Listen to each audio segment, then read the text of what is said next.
ನಮ್ಮ ಕೆರೆಗೋಡು, ಮಂಡ್ಯದ ಕೆರೆಗೋಡು, ಅಲ್ಲಿ ನಾನು ಹೋಗಿದ್ದೆ, ಅಲ್ಲಿ ಭೇಟಿ ಮಾಡಿದ್ದೆ. ಹನುಮ ದೇವಸ್ಥಾನ ಇದೆ ಅಲ್ಲಿ.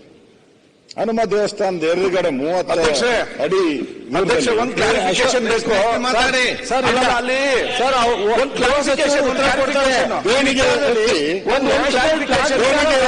ಔಷಧಿ ಅಂದ್ರೆ ಒಬ್ಬ ವಿರೋಧ ಪಕ್ಷ ನಾಯಕರಾಗಿ ಈಗ ಹನುಮಾನ್ ದೇವಸ್ಥಾನ ಮುಂದೆ ಹಾಕಿದಾರ. ಪಂಚಾಯತಿ ಹತ್ರ ಪಂಚಾಯತಿಯವರು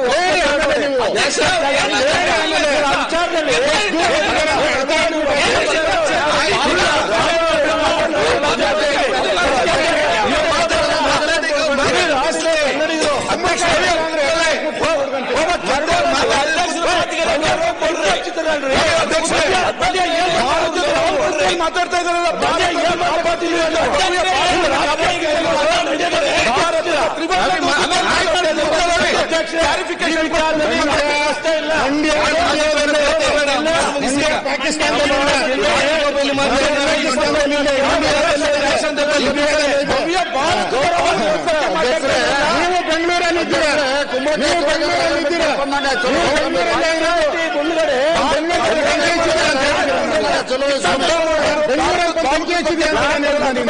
ಪಂಚಾಯತಿ ಒಂದ್ ನಿಮಿಷ ಮಾತಾಡಕ್ಕೆ ಬಿಡಿ ಅಧ್ಯಕ್ಷರೇ.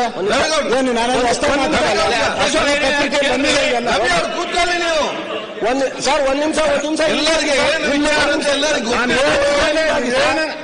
ಚಲುವರಾಜಸ್ವಾಮಿ ಅವರೇ,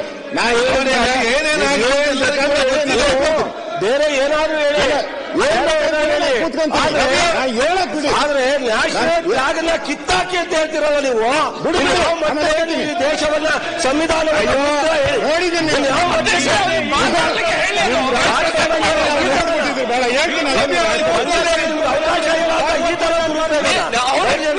ಆಮೇಲೆ ಕೊಡ್ಲಿ ಅವರು. ರವಿ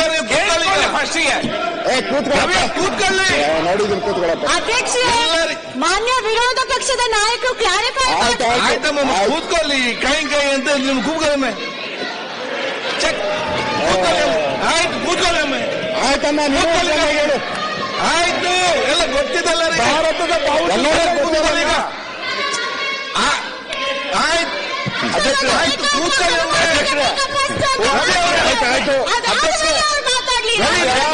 ಈಗ ಇಡೀ ರಾಜ್ಯದ ನೋಡ್ತಾ ಇದ್ದಾರೆ. ಭಾರತದ ಬಾವುಟದ ವಿರುದ್ಧನ ಇವರ ಹೋರಾಟ. ಮಾತು ಹೇಳ್ಬಿಟ್ಟು ರವಿ ಅವರಲ್ಲಿ ಕೇಳಿ. ಆಯ್ತು ಭಾರತದ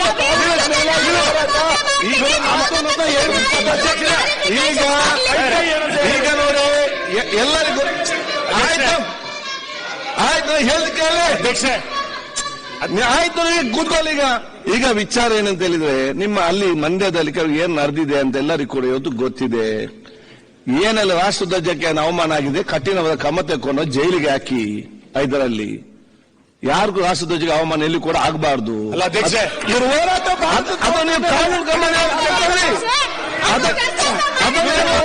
ಸರ್ಕಾರ ಇದೆ, ನೀವು ಆಕ್ಷನ್ ತಕೊಳ್ಳಿ. ಈಗ ಇಲ್ಲಿ ಪ್ರಶ್ನೆ ಏನಿದೆ ಅವ್ರೀಗ ಅಲ್ಲಿ ನೋಡಿ, ಈ ವಿಧಾನಸಭೆಯಲ್ಲಿ ಪ್ರತಿಪಕ್ಷ ನಾಯಕರಿಂದ ಸದಸ್ಯರು ಮಾತಾಡುವಾಗ ಅವರಿಗೆ ಮಾತಾಡುವಂತ ಎಲ್ಲ ಹಕ್ಕಿದೆ. ನಿಮ್ಮ ಹೊರಗಡೆ ಏನಾಗಿದೆ, ಸರ್ಕಾರ ಇದೆ, ಕಟ್ಟುನಿಟ್ಟ ಕ್ರಮ ಯಾರ ವಿರುದ್ಧ ಬೇಕಾ ನೀವು ತೆಕ್ಕೊಳ್ಳಿ. ಇಲ್ಲಿ ವಿಚಾರ ಒಂದು ಸೆಕೆಂಡ್, ಇಲ್ಲಿ ವಿಚಾರ ಏನಿದೆ, ಅವ್ರ ಅಸೆಂಬ್ಲಿಗೆ ವಿಶೇಷ ಪ್ರಿವಿಲೇಜ್ ಇದೆ. ಇಲ್ಲಿ ಏನೇ ಮಾತಾಡಿದ್ರು ಕೂಡ ನಾವು ಹೊರಗೆ ಅದನ್ನು ಯಾರಿಗೂ ಕೂಡ ಕೇಳುವಂತ ಅಧಿಕಾರ ಇಲ್ಲ, ಕೇಸು ಏನು ಕೂಡ ಆಗುದಿಲ್ಲ. ಅದೊಂದು ಪ್ರಿವಿಲೇಜ್ ಕೊಟ್ಟಿದೆ. ಆದ ಕಾರಣ ಅಲ್ಲೇ ವಿಚಾರ ಏನಿದ್ರು ಕೂಡ ಹೆಚ್ಚು ಕಮ್ಮಿ ಆಗಿದ್ರೆ, ಯಾರೆಲ್ಲ ಅವಮಾನ ಮಾಡಿ ರಾಷ್ಟ್ರಧ್ವಜಕ್ಕೆ ಅವಮಾನ ಮಾಡಿದ್ದಾರೆ, ಯಾರೆಲ್ಲ ದೇಶದ ಕೆಲಸ ಆಗಿದೆ, ಅವರು ಕಠಿಣವಾದ ಕ್ರಮ ತಗೊಳ್ಳಿ. ಇಲ್ಲಿ ಸಬ್ಜೆಕ್ಟ್ ಈಗೇನಿದೆ, ಪ್ರತಿಪಕ್ಷ ನಾಯಕರು ಅವರು ರಾಜ್ಯಪಾಲ ಒಂದನೇ ನಿರ್ಣಯ ಮತ್ತು ಲಾ ಅಂಡ್ ಆರ್ಡರ್ ಬಗ್ಗೆ ಅವರು ಮಾತಾಡ್ತಾ ಇದ್ದಾರೆ. ಅವರಿಗೆ ಮಾತಾಡೋ ಸಂದರ್ಭದಲ್ಲಿ ಮಾತಾಡೋ ಅವಕಾಶ ಕೊಟ್ಟು ಅವರ ಮಾತಲ್ಲಿ ಮುಗಿದ ನಂತರ ನಮ್ಮಲ್ಲಿ ನಮ್ಮ ಈ ಆಡಳಿತ ಪಕ್ಷದ ಮಾತಾಡೋಕೆ ಯಾರಿಗೆ ಬೇಕು, ಮಾತಾಡೋಕೆ ಎಲ್ಲಾ ವಿಚಾರ ಅಲ್ಲಿ ಹೇಳುವಂತ ಅವಕಾಶ ಇದೆ. ನಮ್ಮ ಲೋಕಲ್ ಅಲ್ಲಿ ಇದ್ದಂತವರಿಗಿದೆ, ಸಚಿವರಿಗಿದೆ, ಗೃಹ ಸಚಿವರು ಅದಕ್ಕೆ ಉತ್ತರ ಕೊಡ್ತಾರೆ. ಅವರಲ್ಲಿ ಮಾತು ಮುಗಿಸಿ ಅವ್ರ ಮಾತನ್ನು ಕೇಳದಿದ್ದರೆ ಅವ್ರ ಮಾತು ಮುಗಿಸ್ಲಿಕ್ಕೂ ಆಗುದಿಲ್ಲ, ನೀವು ಸಮರ್ಪಕವಾದ ಉತ್ತರ ಕೊಡ್ಲಿಕ್ಕೂ ಆಗುದಿಲ್ಲ, ಜನ ಇದಕ್ಕೇನು ಅರ್ಥನೂ ಕೂಡ ಆಗುದಿಲ್ಲ. ಆದಾಗ ಏನೆಲ್ಲ ಹೇಳ್ತಾರೆ, ಕೇಳುವ ಮಾತಾಡುವಂತ ಮಾತುಗಳನ್ನು ಕೇಳುವಂತ ತಾಳ್ಮೆ ಎಲ್ಲ ನಾಯಕರಿಗೆ ಬರಬೇಕು, ಲೀಡರ್ಗಳಿಗೆ. ಅದು ವೆರಿ ಇಂಪಾರ್ಟೆಂಟ್. ಅದು ಯಾರು ಮಾತಾಡೋ ಕೂಡ. ಮಾನ್ಯ ಅಧ್ಯಕ್ಷ, ಅವ್ರು ಏನಾದ್ರು ಅದು ಸತ್ಯ ಅಲ್ಲದೆ ಹೇಳಿದ್ರೆ ಅದೇ ನಾವು ಅಡಿಮೇಲಾಗ್ತದೆ ಇಲ್ಲಲ್ಲ. ಸೊ ಅವಕಾಶ ಕೊಡಿ.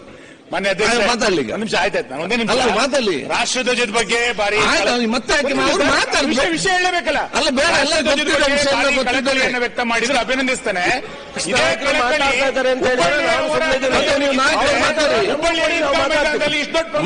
ಆಗ್ತಿರ್ಲಿಲ್ಲ ಅವತ್ತು ರಾಷ್ಟ್ರಧ್ವಜ ಅಪಮಾನ